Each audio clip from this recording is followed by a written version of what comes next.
Je suis rentrée chez moi, ma mère était chez moi, dans mon salon avec mon compagnon. Et là, apocalypse, ils m'annoncent qu'ils vont se marier. Il y a la chambre matrimoniale avec ma grand-mère et mon père, et puis il y a la chambre de ma mère, et mon père fait des allers-retours entre l'une et l'autre. Il a de l'argent, il a des terrains, et il a envie de transmettre ça à un héritier. Il me faut un enfant de mon sang. Après une soirée où il passait la nuit à la maison, je me suis réveillé en pensant que je retrouverais mon meilleur ami, ma compagne, comme une journée normale. Il n'était pas là, ni l'un ni l'autre. Ma grande sœur s'est mise avec le papa de mes enfants. C'est ma confidente, c'est censé être ma meilleure amie. Cette histoire me fera mal toute ma vie, probablement.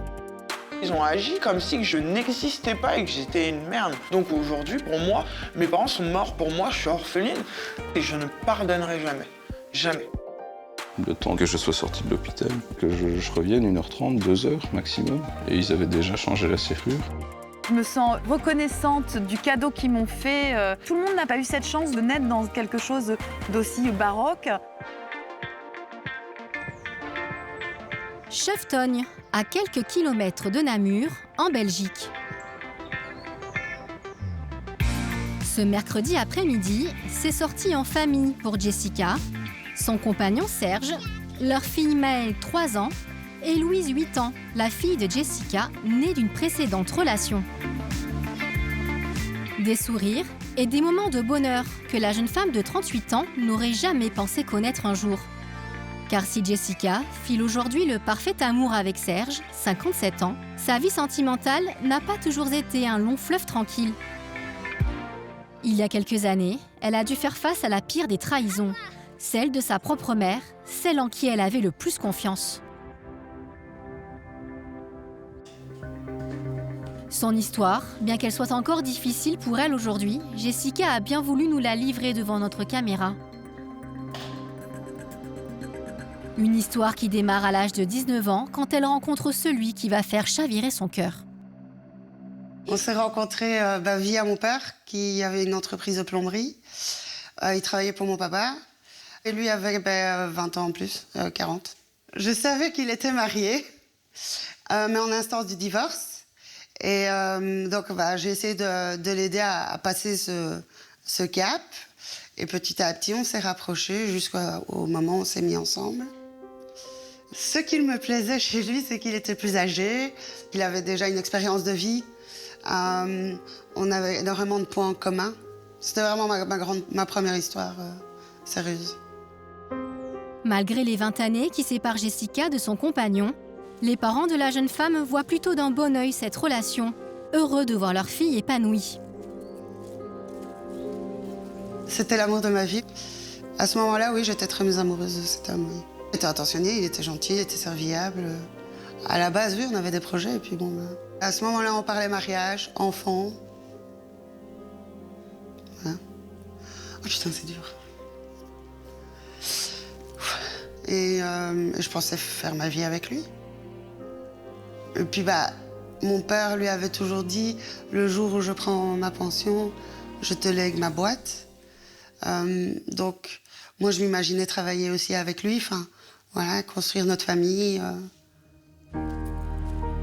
Pendant près de 2 ans, Jessica va vivre un bonheur sans ombre aux côtés de l'homme de sa vie, jusqu'au jour où elle va connaître l'impensable. En rentrant du boulot, je suis rentrée chez moi. Ma mère était chez moi, dans mon salon avec mon compagnon. Et là, apocalypse, ils m'annoncent qu'ils vont se marier. Même pas qu'ils sont ensemble, on passe direct à l'étape après, c'est on se marie. Ça devient difficile de nous. 18 ans après, l'émotion est toujours bien présente. Je suis désolée. Là, c'est un peu trop. Je suis tombée des nues. Moi, je m'imaginais pas qu'il y ait quelque chose entre eux. En fait, c'est comme si j'avais, à ce moment-là, pas d'émotion. Ça tombe tellement de haut que je suis vide. Je sais que ça me fait mal, mais là, je me dis, OK, je me mets en mode robot Et j'ai plus d'émotion tellement c'est énorme, c'est gros.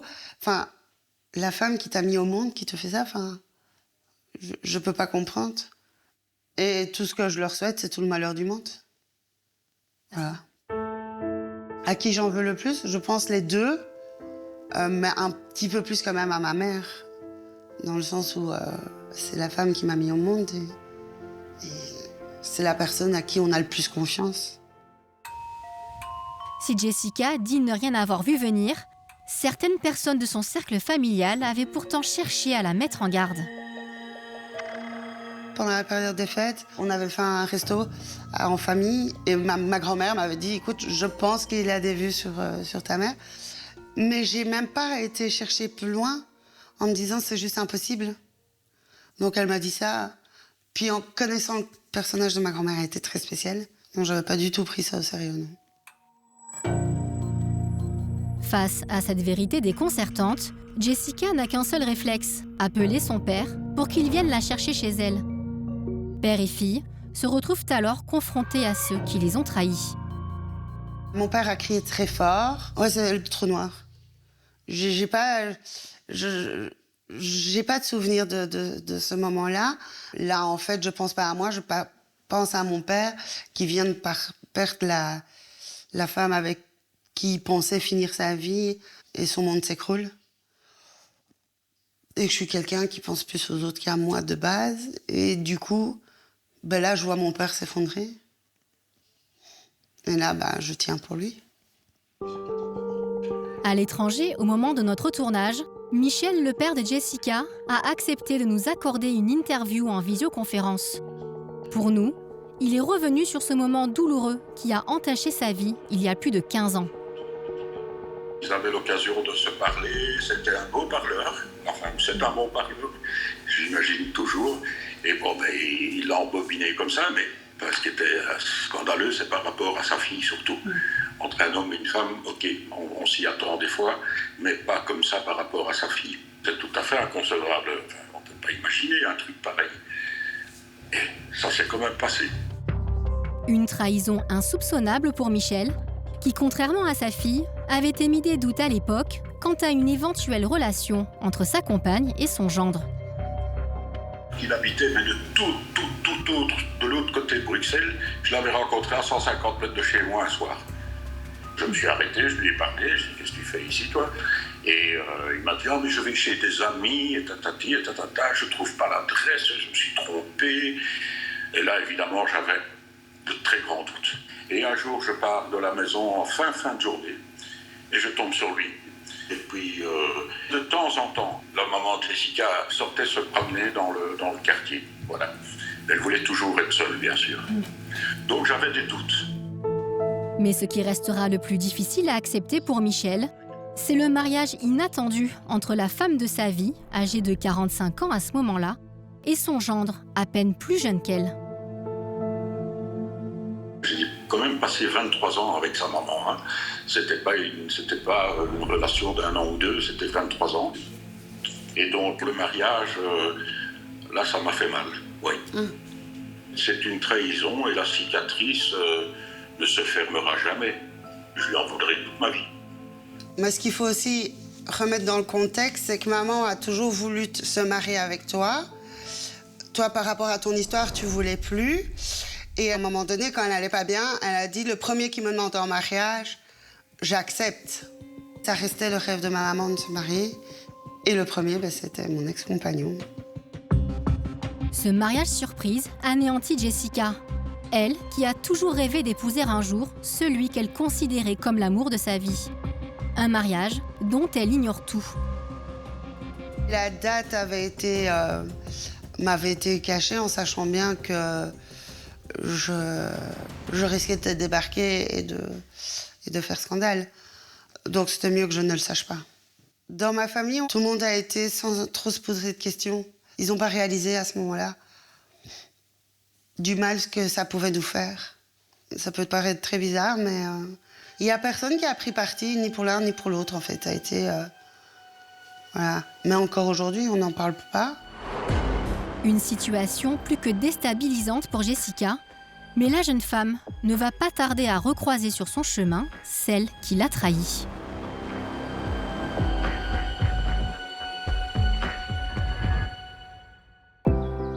En Corse, dans le petit village de Calanzana, tout près de Calvi.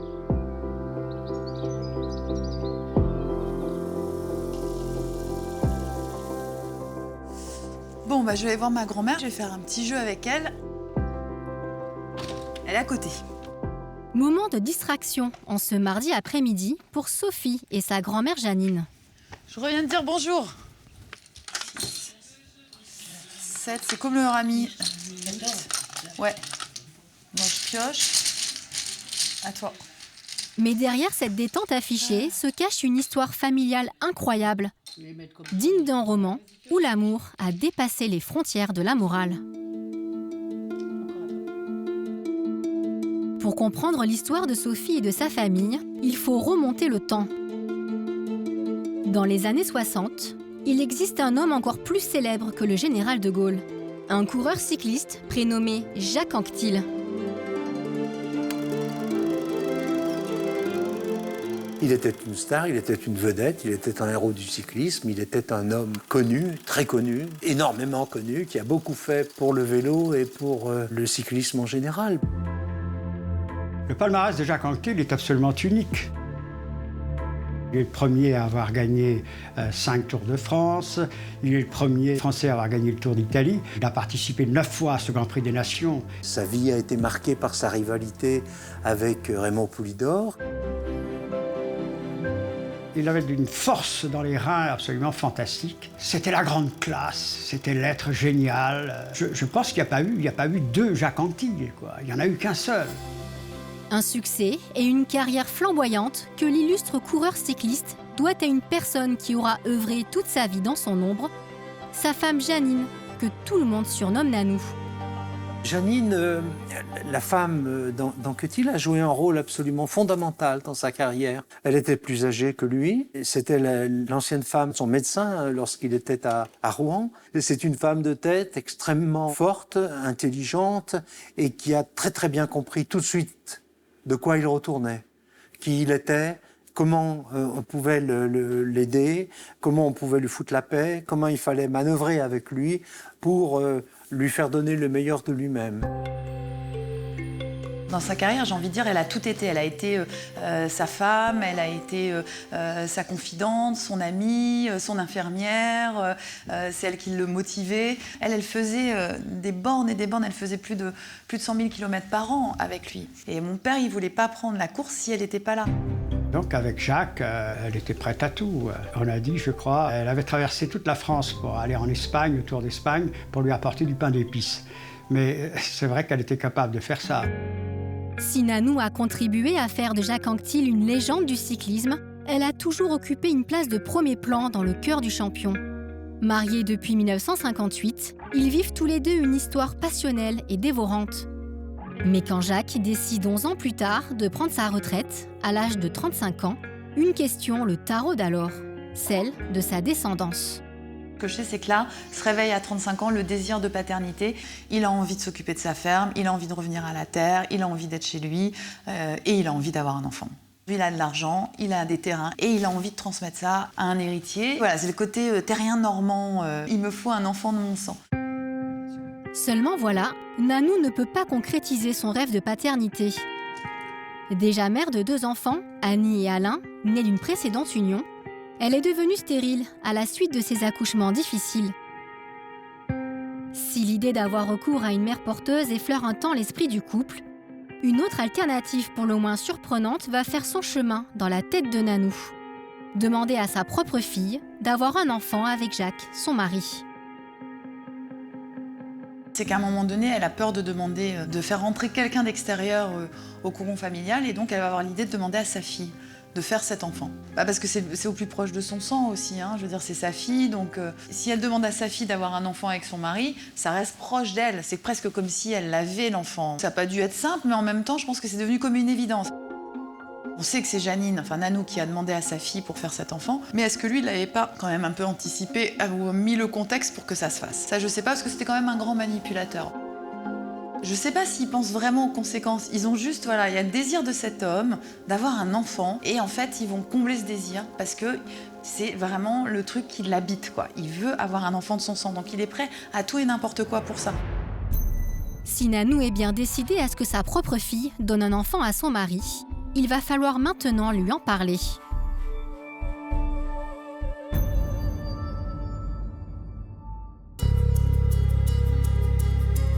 Quelque part dans le centre de la Belgique.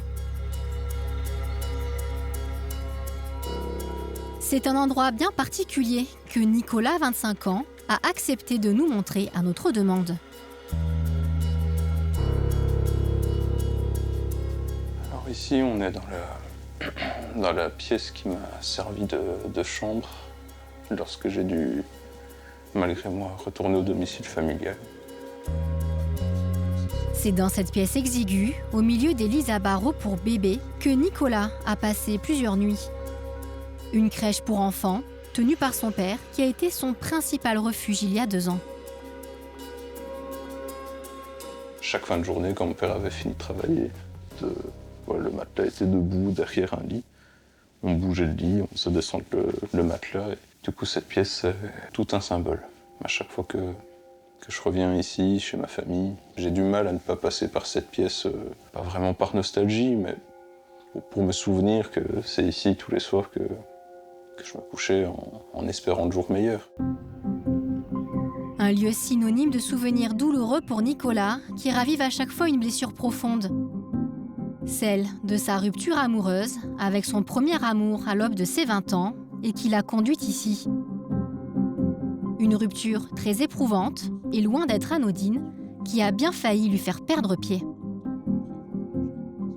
Dans cette pièce, j'ai pu avoir des pensées très, très sombres, très, très noires, sans jamais penser à aller jusqu'au passage à l'acte, mais je me sentais triste, je me sentais comme une victime, je me sentais fragile, je me sentais comme une merde, on peut le dire. Je mettais beaucoup de temps à trouver le sommeil ici. Si le jeune homme parvient aujourd'hui à mettre des mots sur cet épisode difficile de sa vie, cela n'a pas toujours été le cas. Car derrière ce grand gaillard aux allures de rugbyman se cache une pudeur fragile qui a été mise à rude épreuve. Nicolas a 19 ans et des projets plein la tête quand il a le coup de foudre pour une jeune fille étudiante comme lui. Le couple s'installe très vite ensemble et savoure tous les moments passés à deux. Par rapport à mes histoires précédentes, c'était ma première vraie histoire d'adulte, parce que j'ai eu 2 longues relations avant, une qui a duré 1 an et demi et une presque 2 ans. Mais c'était des relations alors que j'étais encore au début de mes études supérieures. On ne parle pas encore tant que ça de l'avenir, c'est des relations où on profite vraiment du moment même. Tandis qu'avec elle, on se projetait un petit peu, ça se passait très bien. Moi, je pense qu'on peut dire qu'on était fusionnels au début de notre relation. Heureux d'être en couple, le jeune homme ne tarde pas à faire connaître sa dulcinée à son entourage, et notamment à son meilleur ami qu'il côtoie depuis les bancs de la maternelle. C'est au bout d'un an qu'ils se sont rencontrés, qu'on avait fait une sortie shopping à Bruxelles ensemble. Voilà, c'était un chouette moment. Ils se sont vite appréciés. Bon, forcément, quand notre compagne et notre meilleur ami s'entendent bien, on est content, c'est tout ce qu'on demande. Ça arrivait 2-3 fois qu'ils passent le week-end chez nous, qu'on fasse une activité ensemble, qu'ils viennent manger à la maison. Un véritable bonheur pour Nicolas. Mais voilà, 4 ans plus tard, ce qui ressemble à un conte de fées va prendre une tournure pour le moins inattendue. Ça faisait 1 mois seulement, 1 mois et quelques que ma compagne et moi étions installés. On s'est installés dans l'appartement de sa grand-mère. Ça faisait un certain temps qu'on préparait les travaux, les peintures. La suite, Nicolas nous la raconte dans le quartier où il a habité avec sa petite amie. Pour notre caméra, il a bien voulu revenir sur les lieux où tout a basculé pour lui, un jour d'été 2021. Il venait de passer la soirée avec son meilleur ami et celle qui partageait sa vie. Après une soirée où il passait la nuit à la maison, voilà, où je me suis réveillé en pensant que je retrouverais mon meilleur ami, ma compagne, comme une journée normale. Il n'était pas là, ni l'un ni l'autre. J'avais appelé ma compagne de l'époque pour lui demander ce qu'il en était. Elle m'a expliqué qu'il tenait à rentrer chez lui plus tôt que prévu ce jour-là, qu'elle l'a raccompagné. Je n'y voyais pas d'inconvénient. Et du coup, j'ai attendu qu'elle rentre. Et quand elle est rentrée, elle m'a tout de suite regardé d'une façon assez dramatique. Voilà, et du coup, j'ai arrêté ce que j'étais en train de faire. Et du coup, elle me dit tout de suite qu'elle doit me parler, qu'elle a quelque chose à me dire. Je sens qu'elle a du mal à trouver ses mots. Moi, je suis un peu paniqué parce que je comprends qu'il se passe quelque chose de grave. Je lui demande ce qu'il en est, qu'est-ce qui se passe. Du coup, elle me dit que ça ne peut pas continuer ainsi, que notre histoire s'arrête là. Je tombe des nues, je comprends pas. Je finis par lui demander si c'est pour quelqu'un d'autre. Elle ne dit rien, elle reste dans un silence. C'est à cause de son silence que j'ai fini par me demander est-ce que c'est lui. Et du coup, quand elle m'a dit que oui, elle m'a expliqué qu'il était en bas, qu'ils étaient partis juste le temps de réfléchir à comment ils allaient me le dire. Et moi, j'étais bouche bée, les bras m'en tombaient, j'ai dû m'asseoir. Pour Nicolas, c'est le choc. Abasourdi par ce qu'il vient d'apprendre, il se refuse à ce moment-là à toute confrontation avec son meilleur ami. J'ai fermé la porte, parce que je ne voulais pas le voir, vraiment pas. Et c'est comme ça qu'elle lui a demandé, par message, d'appeler ses parents à elle. Ses parents sont venus, ont insisté pour que j'ouvre la porte. Je n'étais pas prêt à ça. J'étais débordé d'émotions. Et ses parents, du coup, de peur, apparemment, ont appelé la police.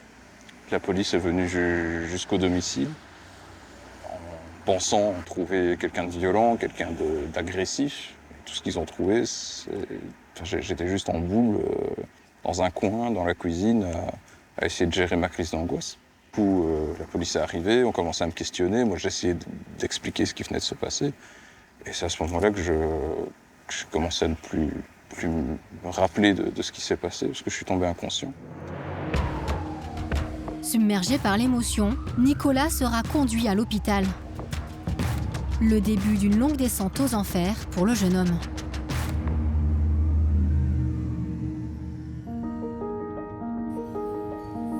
Dans le sud de la France, le destin de celle qui a souhaité témoigner anonymement et que nous appellerons Caroline a lui aussi été brisé par une trahison impensable.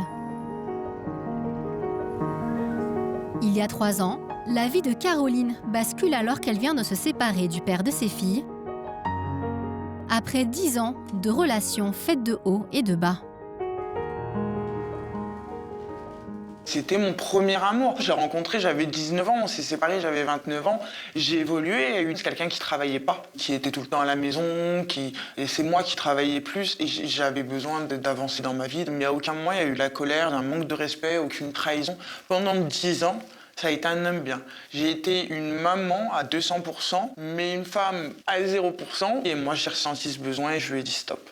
Je suis trop malheureuse, j'ai besoin d'avancer, je suis plus amoureuse de toi et je suis plus heureuse, donc je préfère qu'on arrête là. Après leur séparation, Caroline et son ex-compagnon, que nous appellerons Mathieu, vivent à des kilomètres l'un de l'autre. Comme un couple séparé sur 4, ils se partagent la garde de leur fille. Mais Mathieu rencontre des difficultés financières, l'empêchant de voir ses enfants comme il le voudrait. Quand arrivent les vacances scolaires, au mois de juillet 2020, la jeune mère de famille a alors une idée pour lui permettre de passer du temps avec leur progéniture. Demander à sa sœur aînée et à son beau-frère qui habite tout près de chez elle de l'héberger. C'était vraiment une semaine de vacances parce que ma sœur a une maison juste à côté de là où j'habite. Pour lui éviter à lui de prendre une location, de payer, parce que déjà qu'il ne travaille pas, que c'est compliqué. Il a été hébergé chez ma sœur parce que moi, ça reste ma sœur, que si j'ai un service à demander d'hébergement, j'ai pas d'amis dans la région où je vis qui pouvaient l'héberger. Et ça reste ma grande sœur, donc c'est une personne qui est censée être une personne de confiance. Même s'il y avait pas d'affinité particulière à mon goût, ça reste des amis d'enfance, de base. Donc ils se connaissent très bien. Donc je savais que ça poserait aucun problème à ma sœur et que c'était faisable. Donc j'ai demandé ce service-là, moi, à ma grande sœur. Caroline, qui vit séparée du père de ses enfants, est loin de se douter que ce simple service va marquer un tournant dans sa vie jusqu'à présent bien tranquille. Vers le 15 septembre, je reçois, ou le 10 septembre, un message de mon ex-beau-frère qui me dit « Il faut que je te parle, il faut que je te voie ». J'écoute, je travaille, je peux venir de telle heure à telle heure, si tu veux, je viens, ok. J'ai réfléchi pendant beaucoup de temps avant de l'appeler. Et je me suis dit, c'est sa sœur et c'est mes nièces. Et je voulais pas qu'elle m'en veuille de pas lui avoir dit. Je voulais que ce soit moi. Parce qu'on avait une relation qui était soudée. On était très famille. Je suis arrivé chez lui, il m'a gentiment offert un café et il m'a dit « Écoute, il faut que je te parle, tu sais que ta sœur et moi on est séparés ?» Je lui ai dit « Oui, effectivement, je sais. Maintenant, ça ne me regarde pas. Je suis en redémarrage, je viens de reprendre le travail. Mes filles viennent de faire la rentrée scolaire, on est début septembre. Donc je t'avoue que j'ai pas trop eu le temps de la voir, ni rien. J'ai pas trop eu de nouvelles non plus de sa part. » Il me dit « Pas très, très étonnant parce que elle est en couple avec Mathieu. » Il y a eu un instant de silence. Je m'attendais peut-être à beaucoup de choses, mais vraiment pas à ça. Pour moi, j'avais l'obligation d'en parler. Je voulais pas qu'elle l'apprenne par une autre personne. Parce que je sais qu'elle m'en aurait voulu. Pour son beau-frère, dont on ne peut pas dire le nom, c'est aussi le choc. À l'époque, le couple qu'il forme avec la sœur de Caroline, depuis près de 15 ans, bat de l'aile. Mais à aucun moment, le jeune homme n'imagine que celle qu'il considère comme la femme de sa vie puisse le tromper avec Mathieu. Je n'avais pas de soupçons, parce que c'était une personne de la famille, donc à partir de là, je me posais pas de questions. Jusqu'au jour où je suis rentré un peu plus tôt que prévu à la maison et où je les ai vus en train de s'embrasser. Et à ce moment-là, j'ai décidé, c'était où je rentrais mais dans la maison, et ça allait très mal se passer, où je partais. J'ai préféré partir parce que j'avais tous les enfants qui dormaient à l'étage, et j'ai préféré faire attention à eux, pour le bien-être de mes enfants. Honnêtement, je pense que j'aurais pu vraiment tout casser. Et même si ça reste la mère de mes enfants, lui, il est quand même resté dormir le jour même. Mes enfants l'ont vu dormir dans la maison où on vivait encore, où j'étais pas encore parti, où eux, ils n'avaient pas à voir ça. Ça a été une trahison de l'apprendre et surtout de le voir. Parce que plusieurs fois, elle me disait « Mais non, je vais boire un coup avec un collègue. » Et jamais ça pourrait se passer. Et quand je suis rentré, ce jour-là, j'ai regardé par la fenêtre et j'ai vu ce regard. Le regard qui ment pas. Où il y a de l'amour, où il y a quelque chose. Une étincelle. Et à ce moment-là, j'ai su et j'ai vu que plus rien pourrait revenir en arrière. Malgré les enfants, malgré l'amour qu'on partageait aussi. Moi, j'ai pris un mur. Quand il me l'a annoncé, ça m'a choqué. J'ai eu besoin de partir très vite de l'appart de mon beau-frère et de prendre l'air et de mettre du tri dans mes idées. Pour absorber la chose, ça m'a aidé à respirer. J'avais vraiment l'impression d'avoir la respiration coupée, plus d'air dans les poumons.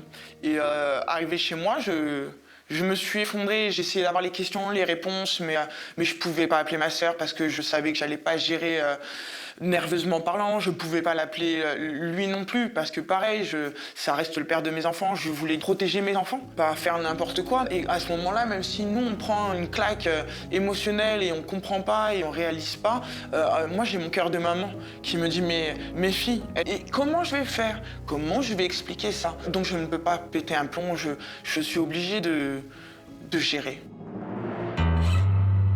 La priorité pour Caroline, préserver donc à tout prix ses enfants de cette nouvelle inattendue. Mais la jeune femme n'en a pas fini, loin de là.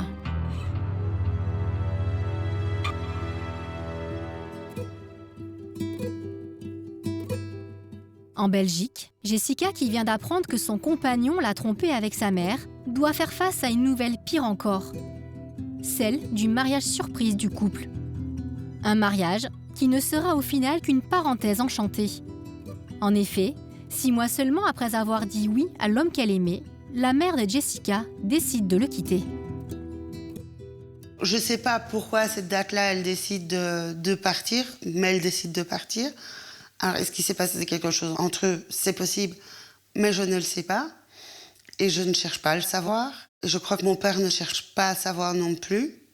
Mais là, on se rend compte qu'on ne peut pas la laisser dans la rue. Car ce mariage éclair n'est pas sans conséquences. Sa mère se retrouve complètement démunie. Selon les dires de Jessica, son mari lui aurait vidé tous ses comptes. Elle n'a plus rien. Elle n'a plus de logement, elle n'a plus d'argent. Donc, elle n'a plus rien. Il l'a ruinée, oui. Afin d'éviter que son ex-compagne ne se retrouve à la rue, Michel, le père de Jessica, qui a refait sa vie de son côté, demande alors à sa fille de l'héberger. La jeune femme, qui tente à ce moment-là de prendre un nouveau départ, hésite. Mais après réflexion, elle se résout finalement à lui ouvrir sa porte. J'ai accepté parce que ça reste ma maman, tout simplement, et que j'ai un cœur et que... oui, elle m'a fait du mal, mais c'est ma maman et on n'en a qu'une. Et du coup, oui, j'accepte, mais même sans me poser de questions. C'est oui, franc et spontané, mais en encadrant malgré tout, qu'elle s'occupe de sa vie, moi je m'occupe de la mienne. Pendant de longs mois, mère et fille vont vivre sous le même toit. Mais à aucun moment, l'une comme l'autre, ne va souhaiter remuer le passé. Je crois qu'à ce moment donné-là, elle n'aurait pas été capable de me donner, elle, des explications. Je pense avoir essayé, mais pour elle, c'était pas faisable. Je n'ai pas cherché non plus à trop essayer de comprendre. Une cohabitation qui reste malgré tout fragile et qui va finir par devenir de plus en plus pesante pour Jessica. Et quand sa mère se retrouve un jour hospitalisée, la jeune femme comprend alors que cette vie sous le même toit ne peut plus durer. Là, je rencontre la psy du service et je lui explique un peu la situation. Et là, elle me dit, mais c'est pas vivable, ni pour elle, ni pour vous. Elle me disait, vous avez pris le rôle de maman. Mais non, c'est pas votre place. Des mots qui ont alors l'effet d'un électrochoc dans l'esprit de Jessica. Du coup, là, j'ai lâché prise. J'ai lâché prise et je me suis reconcentrée sur moi. Mes grands-parents ont acheté un appartement et j'ai pu me reconstruire comme ça. Donc, j'ai aussi eu un suivi thérapie avec un psy qui m'a fait beaucoup de bien. Là, je savais que le mardi, je pouvais décharger, il m'aidait, et puis voilà. Et puis on repartait sur d'autres bases. Avancer et se reconstruire, une tâche pourtant loin d'être aussi simple pour Jessica. Croire à l'amour, ça a été très compliqué, oui. Je me suis sentie coupable à un moment donné. Je me suis dit, je suis pas assez bien pour lui, ma mère est mieux, elle est plus jolie, elle a plus... Voilà. Mon ex-compagnon, je l'ai aimé et je lui ai donné mon amour. Donc oui, c'est un regret parce que je me suis ouverte trop facilement à un homme qui m'a trahi au final, qui m'a manipulée. Et je pense pas mériter ça. Donc oui, c'est un regret. Pour se reconstruire, il faut déjà accepter la colère, la trouver saine et normale, et puis comprendre l'histoire de sa mère, certainement. Ça doit énormément aider. Qu'est-ce qu'elle a traversé comme enfance, sa propre mère, pour quelques années plus tard, aller lui prendre son amoureux. C'est aller comprendre et traverser tout cela qui va permettre de s'extraire de tout ça, presque de reblanchir sa mère. Sa vie, Jessica parviendra tant bien que mal à la reprendre en main. 10 ans après cette douloureuse histoire, elle connaîtra alors une brève relation amoureuse et deviendra maman d'une petite Louise. Mais c'est dans les bras de celui qui partage désormais son existence qu'elle va trouver le véritable bonheur. Serge, il a pris le temps. On ne s'est pas mis ensemble directement. On a vraiment appris à se connaître. Je me suis vraiment reconstruite quand j'ai rencontré Serge. Ça, c'est le vrai tournant de ma vie. Serge, le voici. C'est pour lui que le cœur de Jessica bat depuis 5 ans. Avec Louise et Maël, 3 ans, fruit de leur amour, ils forment aujourd'hui une joyeuse famille recomposée. Notre rencontre, ça s'est fait via un groupe de parents solo. Et bon, on a une différence d'âge de 20 ans, donc on n'imagine pas tout de suite une relation. Je me dis, il faut pas que je m'attache, il faut pas que je m'attache, il y a 20 ans d'écart, il y a 20 ans d'écart. Ça trottait dans ma tête. Après, j'ai laissé aller les choses et on s'est revus à différentes occasions. C'était un coup de foudre pour lui, pas pour moi direct. Oui, c'est vrai. J'étais sur la défensive. C'est pour ça qu'il y a quand même de l'eau qui a coulé sur les ponts avant qu'on se mette ensemble. Il y a eu un déclic chez Jessica, je crois, à un moment. Alors elle est revenue vers moi. C'était assez amusant parce qu'elle m'a dit « Tiens, si on se revoyait, on fait une raclette et tout. » Et puis, après la première raclette, « Ah, ben il reste du fromage. Ah, ben, on se revoit le lendemain, il faut finir le fromage. Ah, il reste de la charcuterie. Ah, ben, on se revoit le lendemain, il faut manger la charcuterie. » Et là, on s'en a plus arrêté, on s'est plus quitté. Si aujourd'hui Serge et Jessica sont inséparables, l'ombre du passé amoureux de la jeune femme a toutefois plané dès le départ sur leur relation. À partir du moment où on a passé le cap et on s'est dit « Ok, on est un couple et on se met ensemble », là j'estimais que je devais quand même lui expliquer mon histoire pour qu'il puisse aussi lui comprendre de son côté pourquoi par moments mes angoisses remontaient. Au début de notre relation, il y a des choses qui étaient difficiles à comprendre ou à percevoir dans l'émotion de Jessica par rapport à certaines situations et tout. Car Jessica le reconnaît, la trahison de sa mère a laissé chez elle des séquelles immuables. Cette histoire me fera mal toute ma vie probablement, mais j'y pense pas non plus au quotidien. Mon quotidien maintenant c'est mes enfants, Serge. Mais il y a des moments où ça refait surface. J'ai été à l'enterrement de mon grand-oncle. Serge m'avait proposé d'aller reconduire ma maman. Au départ j'avais accepté et sur la route, l'angoisse était trop présente. J'ai pas pu accepter que Serge reconduise ma maman. Juste le fait d'imaginer qu'ils soient à deux dans la voiture pendant 1h30, c'était trop compliqué à gérer pour moi. Il n'y a pas tellement de raison finalement d'avoir peur que notre mère à nouveau nous pique notre propre amoureux parce qu'on ne fait pas les mêmes choix d'amoureux. Il n'y a pas de raison que les schémas se reproduisent quand on ne met pas les mêmes ingrédients dans le choix de notre nouveau conjoint. Fragilisée par son histoire, Jessica sait qu'elle peut néanmoins compter sur le soutien inconditionnel de Serge, son amour pour toujours. Il a ce côté très apaisant, je trouve, qui fait du bien. On est très différents. Ah oui. Jess est extrêmement impatiente. Moi, je suis quelqu'un de beaucoup plus patient. Mais je me rends compte que c'est mon univers et que j'imagine pas ma vie sans lui. Je t'aime. Moi aussi, je t'aime. Non, moi, j'imagine pas traverser un tel bonheur. Et puis, la petite Maëlle ici, c'est la petite goutte merveilleuse qui est venue agrandir notre famille. Hein? Une vie apaisée et réjouissante dont profite désormais chaque jour Jessica, bien décidée à faire fi du passé.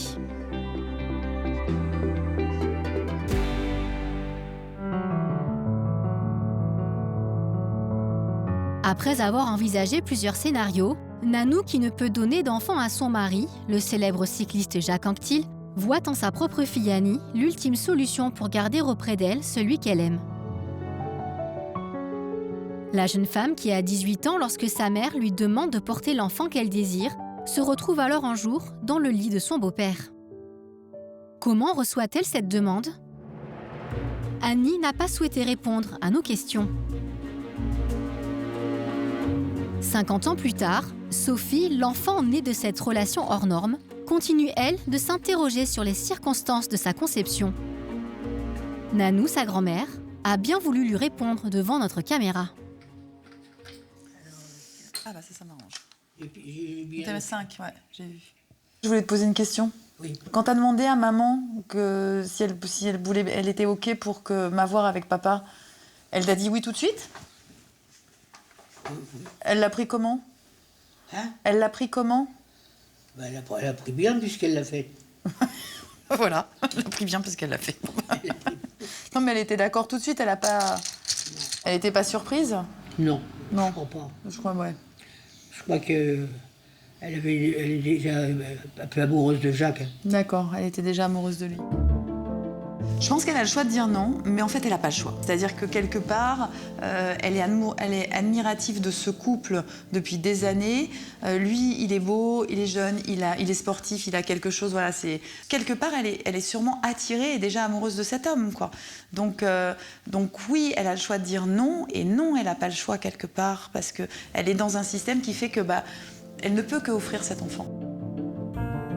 Le fait de demander en fait à maman de m'avoir avec Jacques, c'était ta seule solution ? Je me rappelle plus. Tu t'en rappelles plus, ouais. Je pense qu'elle l'a fait par admiration, par devoir familial et surtout par amour. Parce qu'après, elle est quand même vraiment tombée amoureuse de mon père. Donc je suis née au milieu d'un couple qui s'aimait. Parce que si vraiment ça avait été juste le rôle de la mère porteuse, après elle serait partie.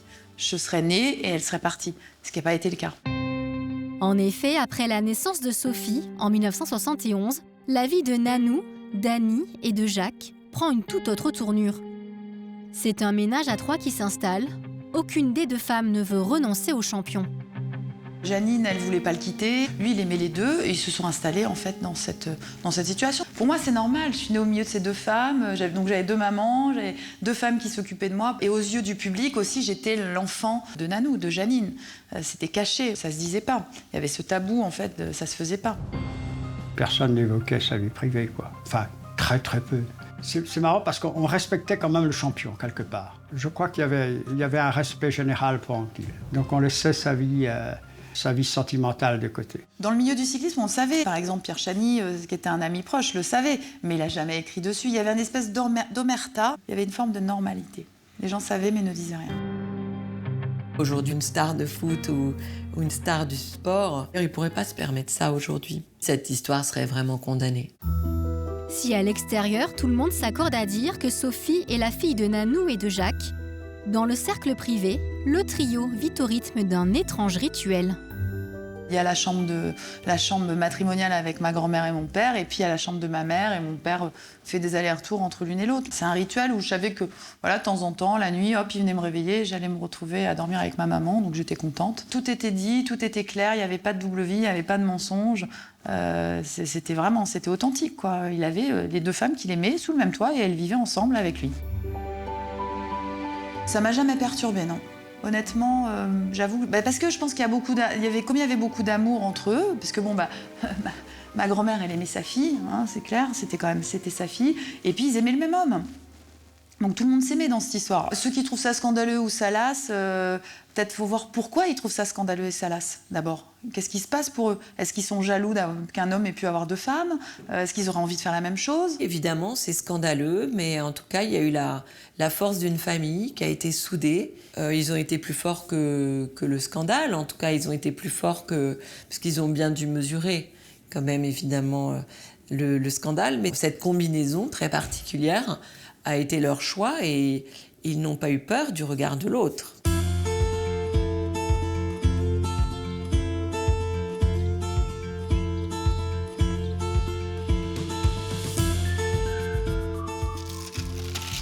Là, elle me donne le biberon.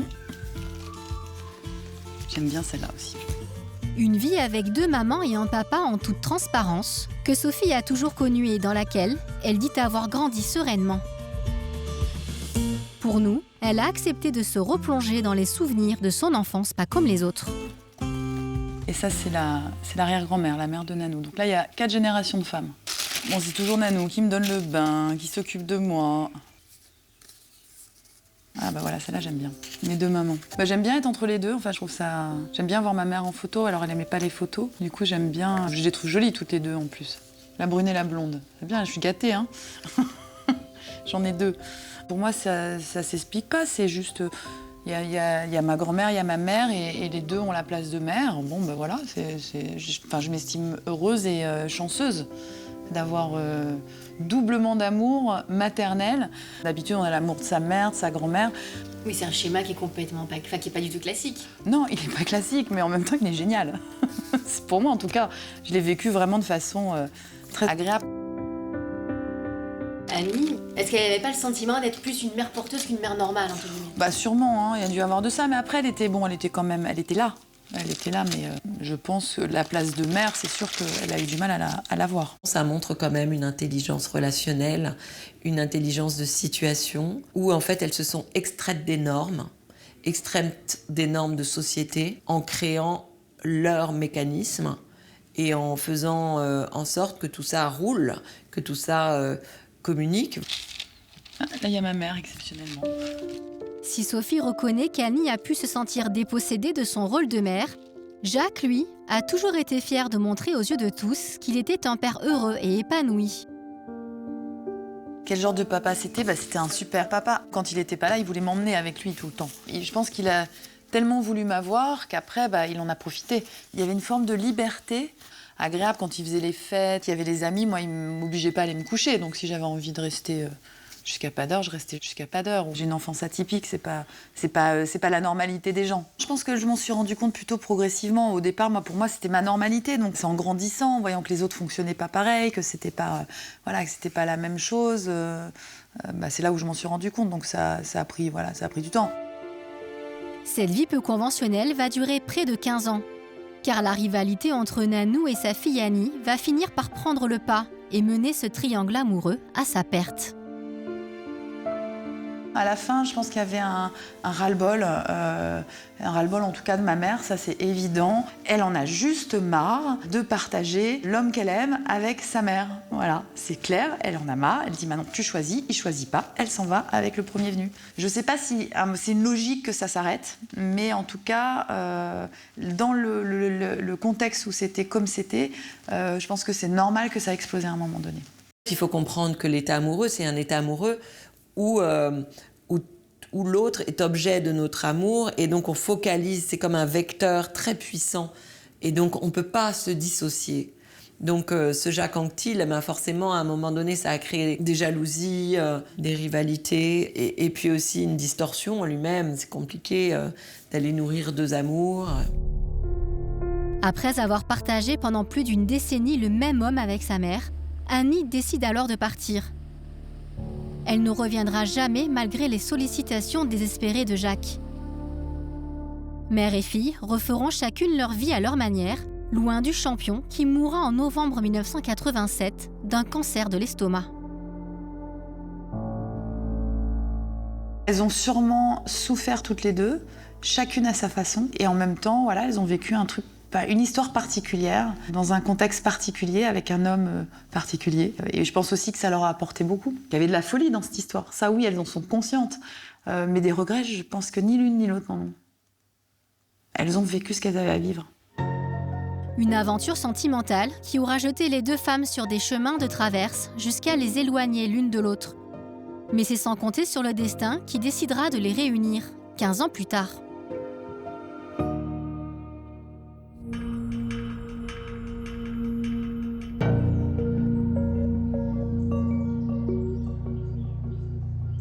En Belgique, Nicolas, qui vient d'apprendre que sa compagne avec laquelle il était en couple depuis 4 ans le quittait soudainement pour son meilleur ami, est victime d'un malaise.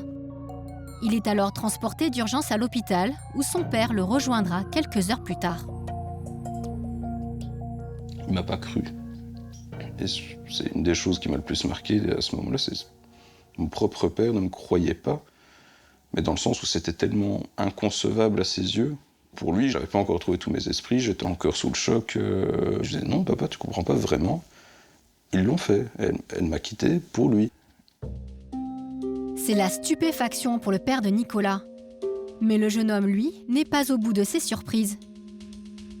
Alors qu'il vient tout juste de sortir de l'hôpital, il décide de se rendre à son domicile, accompagné de son père.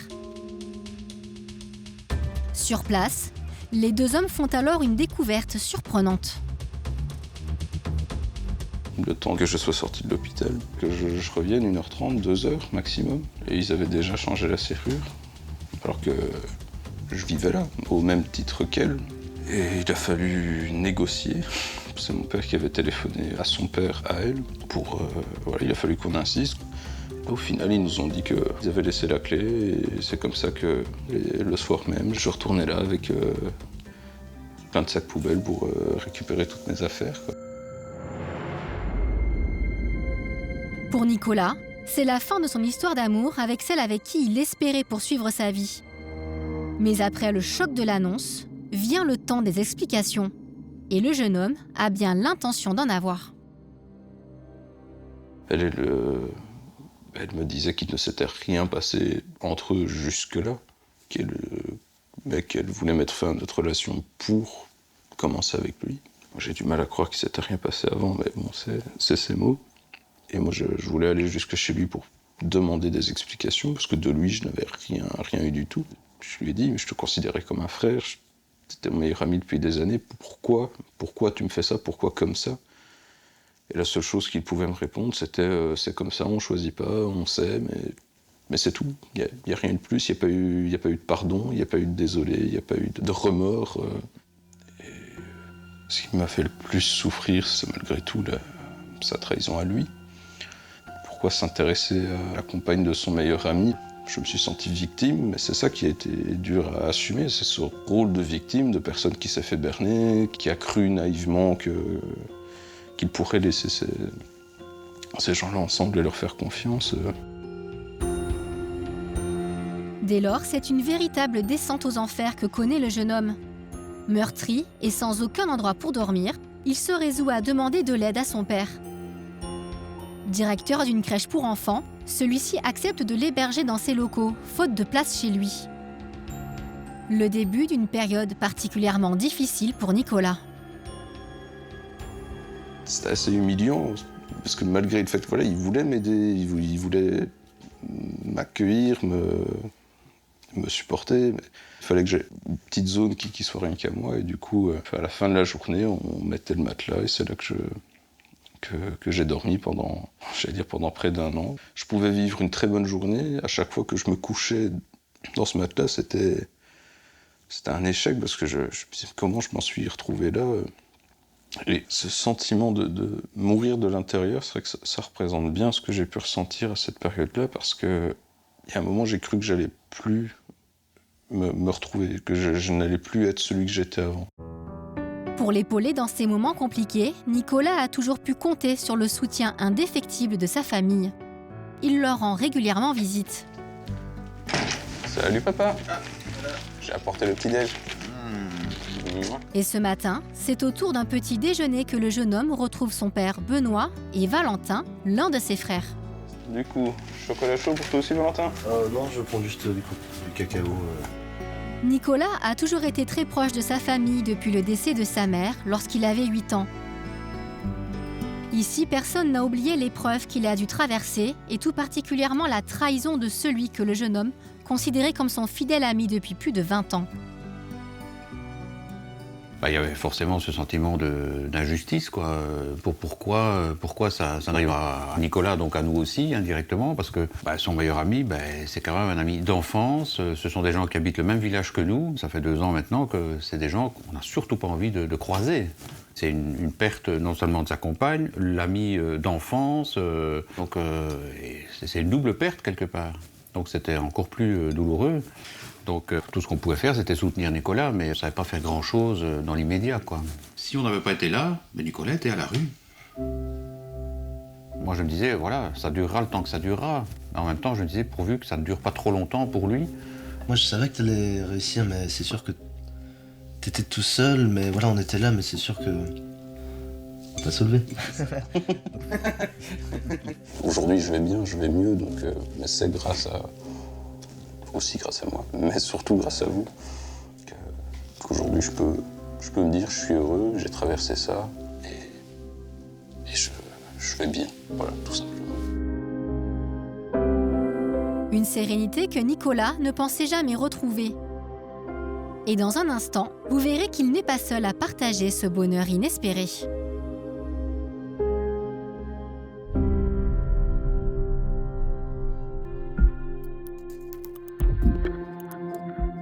Dans le sud de la France, pour Caroline qui a découvert que sa sœur était en couple avec le père de ses enfants dont elle est séparée depuis quelques mois, c'est le coup de massue. D'autant que la jeune femme réalise peu à peu qu'elle a jeté sans le vouloir sa propre sœur dans les bras de son ex. Elle me parlait que ça allait pas dans son couple, elle me le disait, elle me l'exprimait, mais elle était même pas sûre de vouloir quitter son conjoint. Et elle m'a même dit une phrase, j'ai peut-être quelqu'un, mais j'ai peur de faire du mal. Et à cette période, un ami de mon beau-frère venait chez eux, et je savais qu'ils s'entendaient bien. Et du coup, très innocemment, en fait, j'ai répondu à ma sœur, mais fonce, c'est ta vie personnelle. Et en fait, j'ai compris 2 mois après que cette personne, c'était le père de mes filles. Je ne me suis vraiment jamais douté à aucun moment que ça pouvait être Mathieu. Vraiment, à aucun moment, je n'aurais imaginé qu'elle aurait pu faire ça. J'ai partagé 10 ans avec cet homme. On a eu 2 enfants. Pour moi, il fera toujours partie de mon intimité, en fait. Il est une partie de mon intimité. Excusez-moi, voilà, on a partagé notre lit 10 ans. Dans les liens fraternels, on ne peut pas empiéter sur l'intimité de sa sœur ou de son frère, en fait. C'est pas normal.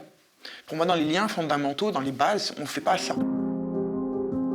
Il serait allé avec une amie, j'aurais pas eu autant de mal. Il y avait des millions de femmes sur Terre. C'est le fait que ça soit ma sœur qui fait mal. Ma grande sœur s'est mise avec le papa de mes enfants. C'était la marraine de ma grande. C'est la tante de mes filles. C'est ma grande sœur. C'est ma confidente. C'est censé être ma meilleure amie. C'est censé être la seule personne au monde avec ton père et ta mère qui ne te trahissent pas. Caroline doit alors faire face à la fois à la trahison de son ex-compagnon et à celle de sa sœur, qui reste pour elle insurmontable. Quand on est trompé par un membre encore plus proche, la trahison est plus forte parce que c'est une trahison de chair, en fait. C'est-à-dire que la famille, c'est quand même le lieu de la confiance, du soutien. Et ça fait aussi mal parce que, quand même, on fait l'amour avec un homme pendant 10 ans. L'amour, la connexion sexuelle, c'est quand même de la vulnérabilité, c'est s'offrir. Et donc, le fait que la sœur se soit pas mis cette limite-là, eh bien, il y a une souffrance immense quand même de se sentir trahi, d'avoir franchi l'inacceptable. Mais au choc de l'annonce s'ajoute une double peine pour Caroline. L'indifférence de ses parents qui, contre toute attente, prennent fait et cause pour leur fille aînée.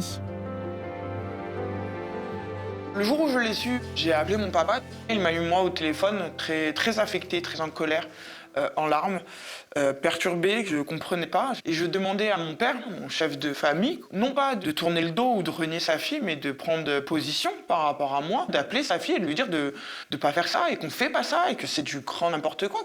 Et je lui ai au moins demandé de ne pas accepter, de ne pas cautionner, et pour ça, de ne pas avoir de repas de famille, de montrer qu'il n'était pas le bienvenu dans cette façon de faire, en fait. C'est son ex-gendre qui a foutu un bordel dans la famille.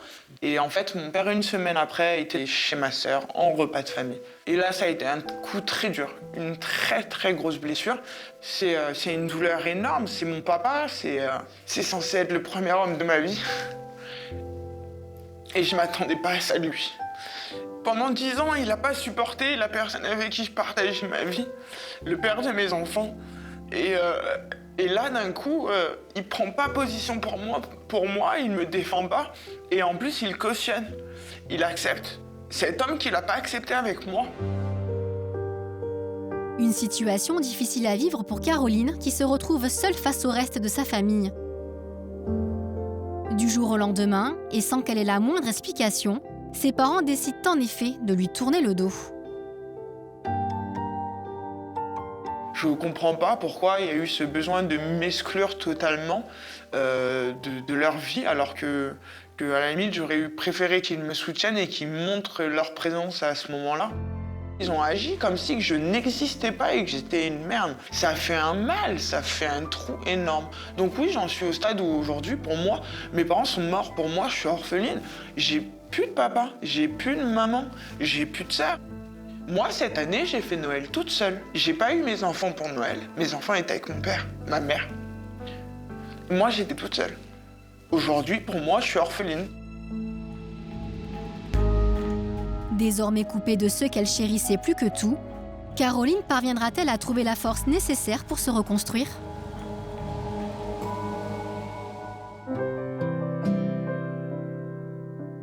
En Belgique, pour Jessica qui a dû affronter la pire des trahisons, celle de sa propre mère partie vivre une histoire d'amour avec son compagnon, l'heure est au renouveau. Et sa plus grande fierté aujourd'hui, c'est d'avoir trouvé malgré tout la force de pardonner à celle en qui elle avait le plus confiance. Au fond de moi, j'avais très peur de perdre ma maman définitivement. Ça reste ma maman et on n'en a qu'une. Je redoute le jour où on m'appellera en me disant « elle n'est plus là ». C'est paradoxal, mais mon cerveau est paradoxal. Mon cerveau est très paradoxal. Elle a eu le courage de pardonner et elle a eu bien raison. Parce que le pardon crée moins de traumatisme que la colère qu'on garde en soi. Sa mère reste sa mère.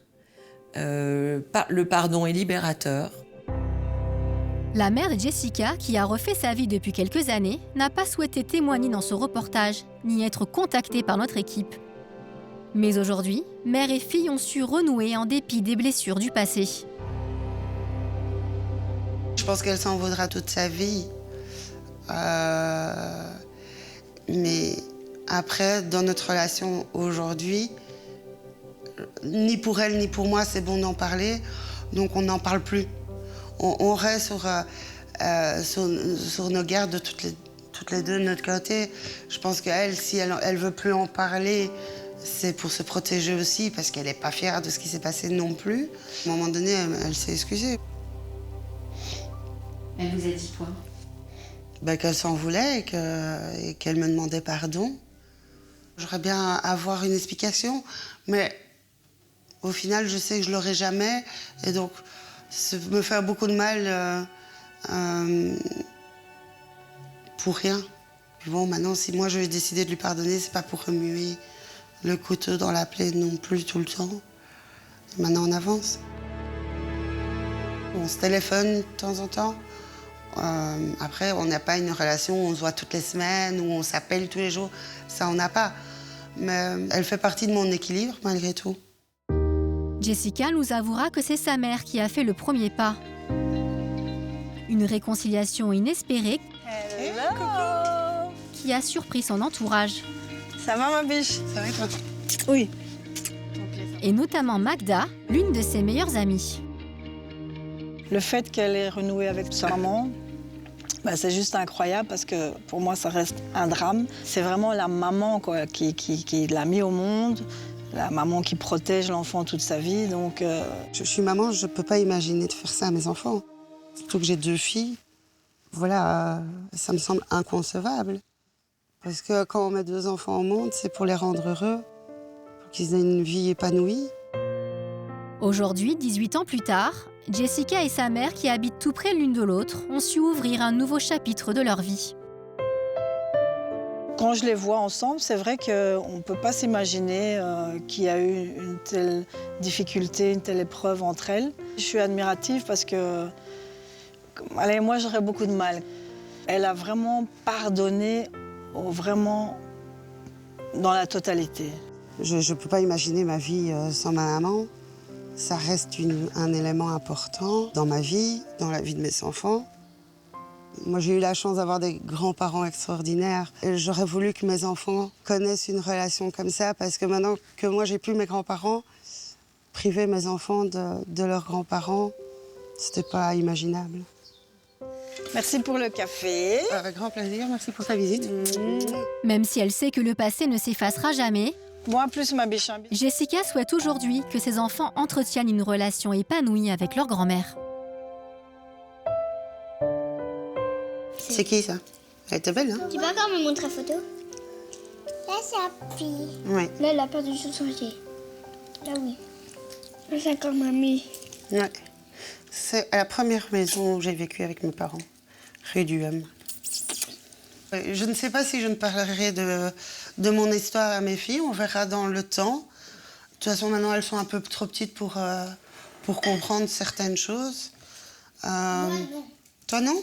Vas-y, dis-le. J'ai pas les mots pour... et en plus, voilà, ça, c'est un travail à faire. Trouver les bons mots, c'est pas forcément facile. Je crois qu'à 8 ans, enfin presque 8 ans et 3 ans, ça n'a pas de signification pour elle. Avec ma maman, elle se voit de temps en temps. On se téléphone de temps en temps. À certaines occasions, on a fait des repas de famille à Noël. Est-ce que vous êtes contente quand mamie, elle vient à la maison? Oui! Voilà. Et toi-même? Et toi, tu es contente quand mamie vient à la maison? Oui. Maintenir cette nouvelle harmonie familiale, c'est le leitmotiv de Jessica, qui espère un avenir serein et apaisé. Je n'en veux plus à ma maman. Mon ex-compagnon, c'est le cadet de mes soucis de ce qu'il est devenu. Vraiment.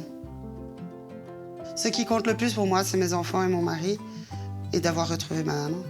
Si j'avais pas retrouvé ma maman, je crois que ça aurait été très compliqué pour poursuivre ma vie correctement. Un bonheur retrouvé qui résonne désormais comme une revanche sur le passé.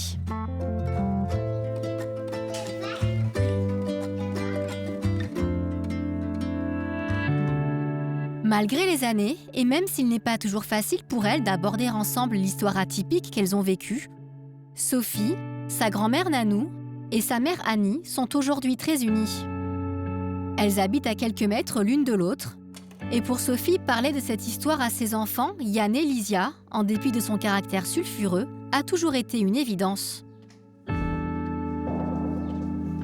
Ça va, hein? Salut, ouais, toi.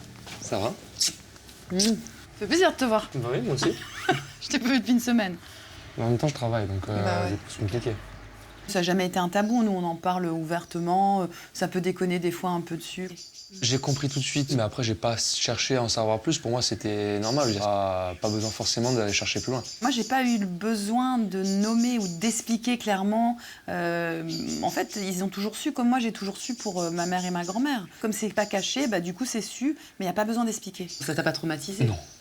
Oui, c'est ça, ça va. Ah non, ça m'a pas perturbé, loin de là. Hein. Je sais, t'avais dit à un moment donné que t'aurais aimé le connaître. Ah, j'aurais adoré, hein. Que ce soit vu comme Nanou, elle m'en parlait, tout ce qu'on m'a raconté sur lui et tout ça, j'aurais adoré le connaître. Peut-être que quand tu seras avec tes enfants, oui, tu sûrement. regarderas des vidéos, tu leur montreras les rétrospectives de ce que faisait leur Ils vont me prendre arrière-grand-père. pour un vieux, en noir et blanc et tout, comme ça. Allez, on va voir Nanou. Yann a toujours été très proche de son arrière-grand-mère Nanou, âgée de 95 ans. Il ne manque jamais l'occasion de la saluer quand il vient rendre visite à sa mère. Ah, t'es là, toi. Ça va? Bisous. T'es en forme? Ça fait plaisir, on dit encore un bisou. À chaque fois, c'est un immense bonheur pour l'ancienne femme du célèbre coureur cycliste. Vous êtes contente de voir Yann? Ah oui, bah oui. Ah oui. Mes petits-enfants et puis ma fille, mon père. Yann surtout. J'ai un faible pour les hommes peut-être, plus que pour les femmes. Ouais, tu t'en es bien occupé. Ouais, très bien. Tu t'en es bien occupé. Je l'ai élevé là, ici, dans cette maison. Hein. Tout petit, mais il est là tout petit. Celle-là, qui est à côté de ton lit. C'est celle-là dont tu parles. Il a changé depuis. Hein. Et je suis contente parce que j'ai beaucoup d'affection par mes enfants. C'est formidable. Quand je les vois pas, ça me fait quelque chose. Mais dès que je vois, oui. Et du coup, quand vous voyez Yann, vous voyez un petit peu Jacques aussi? Hein? Est-ce que quand tu vois Yann... Oh non, je mélange pas. Le torchon avec les serviettes. Hein. Non, ça c'est ma serviette. Tu retrouves pas des fois des trucs de Jacques? Chez Yann, il ressemble pas du tout à son grand-père? Pas du tout. Pas du tout. Il ressemble à sa mère. Ça, c'est fait. Ça, c'est... Il a rien de Jacques. Hein. Ah ouais? Il a rien. Pourquoi tu dis ça? Parce que t'es bien plus beau. Ah, t'es bien plus beau. Si cette histoire familiale a renforcé aujourd'hui les liens du clan Anctil, Sophie, elle, n'a jamais cherché à la cacher quand elle est arrivée il y a 25 ans sur l'île de Beauté.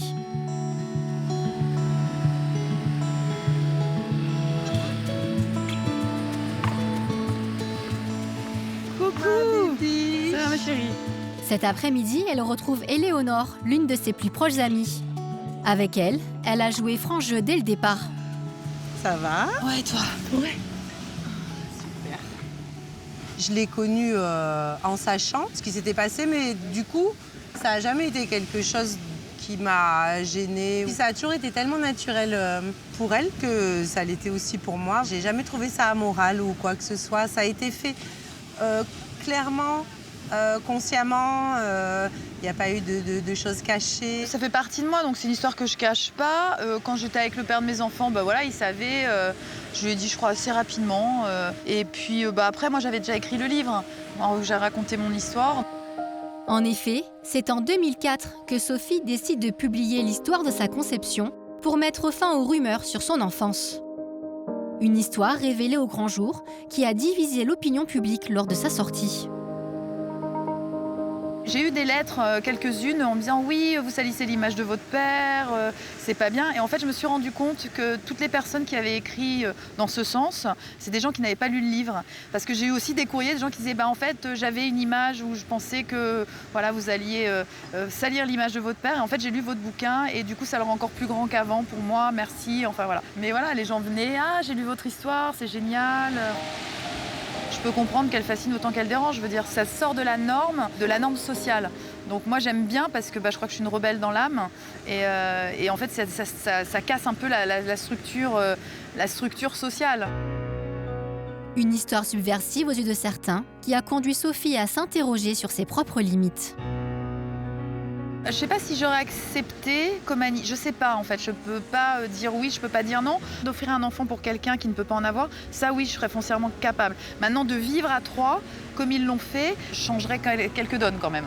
Tu changerais quoi par exemple? Moi je mettrais en place des moments de parole où chacun puisse exprimer ce qu'il sent au fond de lui-même, de façon authentique. De cette histoire familiale hors norme, Sophie ne souhaite aujourd'hui en garder que le meilleur. Mais même si elle se défend de tout traumatisme, cela n'a toutefois pas été sans conséquences sur sa vie personnelle. Après le décès de mon père, je me suis mariée très jeune, je me suis mariée à 22 ans avec un homme qui était plus âgé que moi, mais en étant consciente que j'étais dans la recherche du père. Et puis après, quand on s'est séparés, je suis partie vivre au Mexique. J'étais plus la fille d'eux, j'étais plus que moi en fait. Donc j'ai senti un sentiment de liberté que j'avais jamais connu. J'ai pas cherché à fuir mon histoire, j'ai vraiment été à la rencontre de moi et de ce qui était à l'intérieur de moi qui avait besoin d'éclore. Car Sophie le reconnaît, cette histoire, bien qu'en marge des règles sociales, lui a permis toutefois de se construire. Elle est aujourd'hui thérapeute corporelle. Moi, à travers mon histoire, j'ai appris qui j'étais et j'ai préservé mon identité en devenant thérapeute, en accompagnant les femmes, en organisant des stages, accompagner aussi faciliter en fait des stages de tantra, d'aquatantra et la technique dans l'eau de Healing Dance. C'est juste les noms, mais finalement c'est travailler sur le corps, passer par l'expérience de ce que ressent le corps, évacuer les tensions pour pouvoir être qui on est vraiment.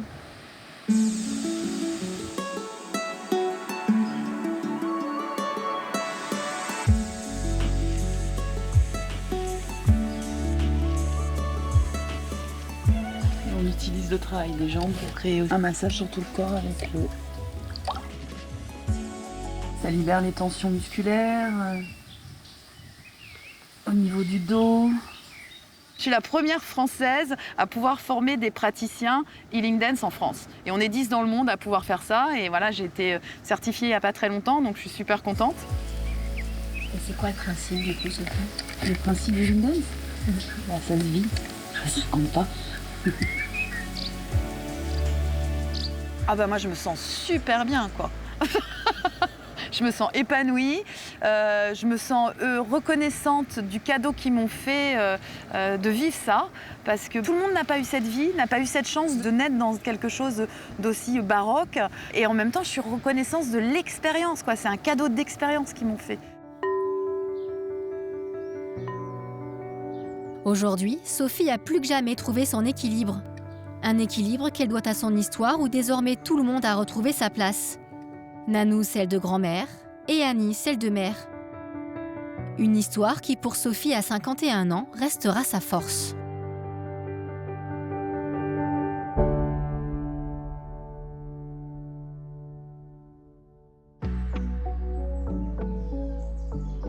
En Belgique, Nicolas est désormais libéré de son passé sentimental particulièrement douloureux.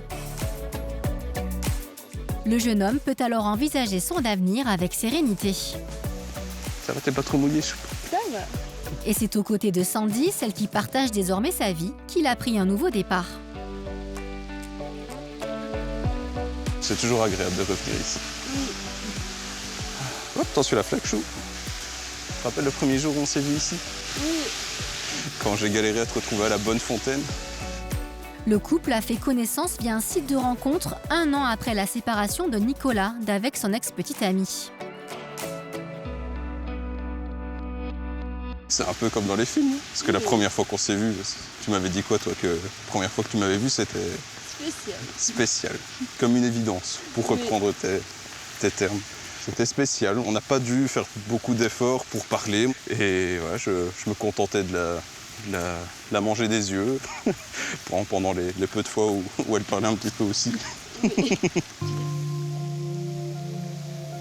Si je devais comparer ma rencontre avec Sandy avec celle avec mon ex-compagne, c'était beaucoup plus difficile au moment où je rencontrais Sandy d'à nouveau faire confiance, Tandis que là, je savais que je m'étais lancé dans la vie pour des vrais projets. J'avais envie de construire quelque chose de beau, de sérieux. Et c'était un grand pas en avant que je faisais en m'inscrivant sur un site de rencontre et en faisant l'effort d'aller rencontrer quelqu'un. Il n'y a pas un seul jour où je regrette. Ça me touche. Ouais. T'as envie de lui dire quoi? Moi aussi. C'est qu'on s'est bien trouvés tous les deux. Oui. Mouah.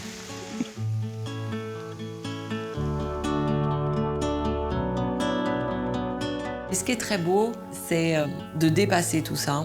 Et la vie est ainsi faite que parfois on retrouve en soi la force pour aller chercher l'amour qui est plus fort que tout. L'amour qui est plus fort que cette trahison incommensurable. Tu veux un petit câlin avec Capu? Aujourd'hui, c'est grâce à Sandy que Nicolas a ainsi pu retrouver confiance en l'amour. Le jeune homme n'a pas hésité longtemps à s'installer avec sa nouvelle compagne.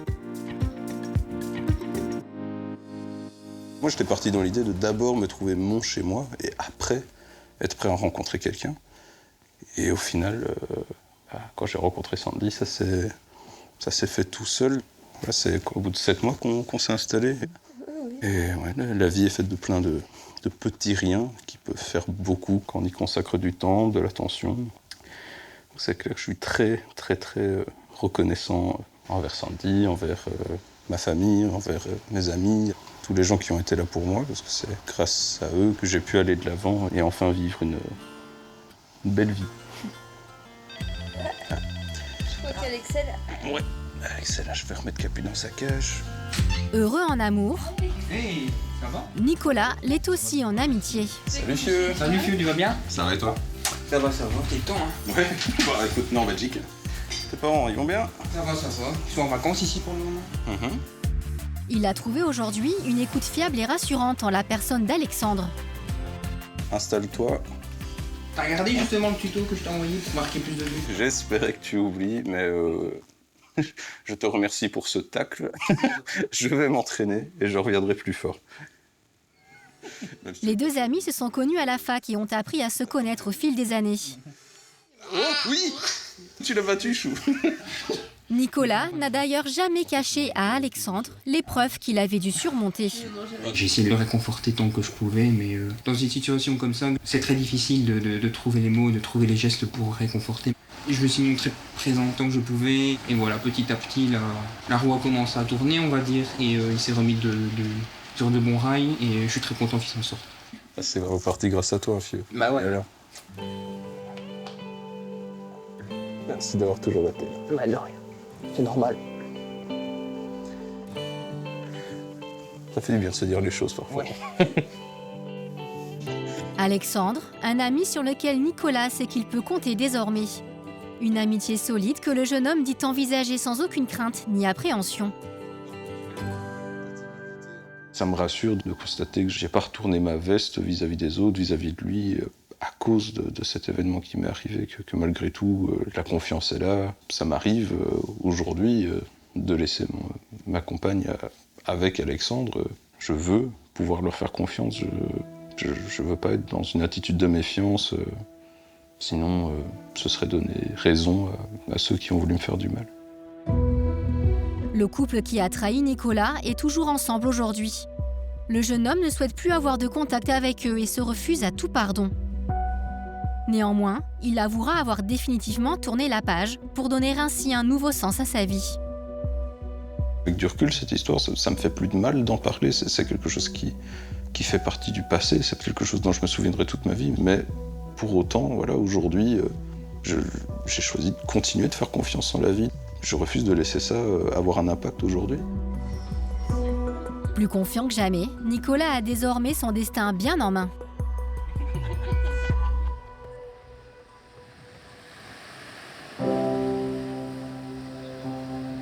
Dans le sud de la France. Pour Caroline, qui a appris que sa grande sœur s'était mise en couple avec son ex-compagnon, c'est la douche froide. Une situation qui l'a malgré elle isolée de sa famille. Seul soutien dans cette épreuve douloureuse, sa marraine. Elle a toujours été à ses côtés et a même essayé de jouer les médiatrices. En vain. J'ai pris contact avec son papa et j'ai eu cette conversation un peu houleuse en disant écoute, c'est pas normal ce qui se passe. Bon, c'était 2 filles, je l'entends, mais il faut quand même que tu fasses comprendre que c'est pas propre ce qui se passe. Donc moi, je l'ai vécu vraiment comme une double peine en fait pour elle. Parce que déjà, ça lui tombait sur le coin du nez, c'était pas facile. Hein. Beaucoup de colère, incompréhension, et encore une fois, voir cette gamine au milieu et de dire mais merde, c'est pas moi qui faute et je m'en prends plein la gueule en fait. Parce que c'est ça qui s'est passé. Tout le monde lui a tourné le dos, il n'y a plus personne qui vient la voir. Ses cousins ne viennent plus la voir. Mais c'est vrai que moi, j'ai beau faire le tour, je ne trouve pas d'autre chose non plus qu'il y a toujours eu une préférence pour sa grande sœur et que c'était la sœur parfaite. La plus petite, elle est quand même... elle a toujours été rebelle. Elle allait à l'école, elle a fait ses études. Il n'y a que ça qui revient. Sinon, franchement, je n'ai pas de réponse, en fait. Je ne sais pas. Oui, elle a perdu beaucoup de monde. Son cœur, il a été complètement brisé, mais je suis là. Elle le sait. Si la situation est loin d'être évidente au quotidien pour Caroline, elle est également très perturbante pour ses filles. C'est compliqué parce que elles savent pas si c'est leur belle-mère ou leur tante. C'est très très très compliqué pour des enfants de comprendre où sont les liens familiaux. Moi, mes enfants, quand elles se disputent et que je leur dis qu'une sœur c'est ce qui est le plus important, que c'est censé être sa meilleure amie et sa plus grande confidente et la seule personne qui sera toujours là pour toi, elles me regardent et elles me disent mais maman et toi et ta sœur, qu'est-ce que vous voulez répondre à ça? Moi, ma première règle d'éducation envers mes filles, c'est ne fais pas aux autres ce que tu veux pas qu'on te fasse. Il faut savoir que sa sœur, c'était la marraine d'une des petites. Puis la gamine, à un moment, elle est venue en disant mais c'est qui pour moi en fait? C'est ma tata, c'est ma marraine, c'est ma belle-maman, c'est perdu complet quoi. Perdu complet. Elle est toujours perturbée de toute façon. Maintenant, elle a 12 ans, elle est toujours perturbée. Ouais. Aujourd'hui, 3 ans plus tard, Caroline n'envisage pas un instant de renouer avec ses parents et sa sœur. C'est vraiment après ma famille, ma sœur, mon père et ma mère, ce qui aurait dû être mon noyau familial, ma base, à qui j'en veux le plus et que je ne pardonnerai jamais. Jamais. Franchement, j'ai des gros doutes qu'un jour elle puisse pardonner parce que déjà il y a cette incompréhension et puis c'est vraiment les proches, c'est son père, sa mère et sa sœur. Et le papa de ses deux filles. Donc franchement, s'il y a je crois pas qu'il y a un pardon. C'est difficile de pardonner parce que pardonner, c'est faire partir la colère. C'est faire partir la rancune. Et notre colère, elle est là, on veut pas la faire partir. Parce que la faire partir, c'est accepter, c'est trouver ça normal. Et donc non, c'est pas normal. J'ai été trahie et je veux que le monde le reconnaisse. Je veux que le monde reconnaisse ma blessure. Je veux que le monde me comprenne. Et donc c'est dur. 3 ans après, ça fait toujours aussi mal et je pense que ça continuera à faire mal parce que c'est pas une douleur qu'on peut refermer et avancer réellement. Je peux avancer, mais je pense que moi non, je cicatriserai jamais. De ça, je pense pas qu'on puisse cicatriser de ça. Malgré les blessures indélébiles, Caroline a su aller de l'avant. Elle a refait sa vie avec un nouvel homme. Ensemble, ils ont eu un petit garçon. Mais les stigmates de la trahison sont encore aujourd'hui bien présents. Dans mon quotidien, ça m'a détruit la confiance en moi, détruit la confiance envers les autres. Tous les jours, même avec mon conjoint actuel, il se bat quotidiennement parce que j'ai aucune confiance en moi et du coup aucune confiance en lui. J'ai toujours l'impression qu'il va m'abandonner, qu'il va s'enfuir pour un rien. On se sent comme une merde. Qui peut m'aimer si ma mère ne m'aime pas, mon père ne m'aime pas, ma grande sœur ne m'aime pas? Qui peut m'aimer après ça? Qui peut me respecter? Qui ne va pas m'abandonner et me tourner le dos? Parce que je doute tellement qu'en fait, je n'accepte plus aucun écart autour de moi, que ce soit de mes enfants ou de mon homme, ou du peu de personnes qui me restent. Aujourd'hui, le moindre écart, la moindre trahison, le moindre oubli, mensonge, petit truc, je le prends d'une violence incroyable. Et je pense que ça, c'est dû à ça. C'est logique qu'elle ait perdu confiance en elle parce que elle porte un regard sur cette histoire où elle s'est sentie forcément trahie, abandonnée, rejetée, incomprise. Et donc, il faudrait que tout ça soit réparé avec les parents, avec l'ex, avec sa sœur. Donc, il faut aller retrouver de la ressource en soi pour aménager au mieux un contexte avec un piquet dans son jardin, qui est le piquet de la trahison. Le chemin vers la reconstruction est encore long pour Caroline. Mais sa force, c'est de ses enfants qu'elle l'attire aujourd'hui. C'est grâce à eux aujourd'hui que je tiens, c'est grâce à eux aujourd'hui que je ne me suis pas effondré. Et oui, aujourd'hui, c'est ma force, c'est ma bulle et c'est mon espoir, c'est ma famille. C'est la famille que moi j'ai recréée et ça a été mon tout, ma bouée, mon univers. Je sais pas, il n'y a pas de mots en fait.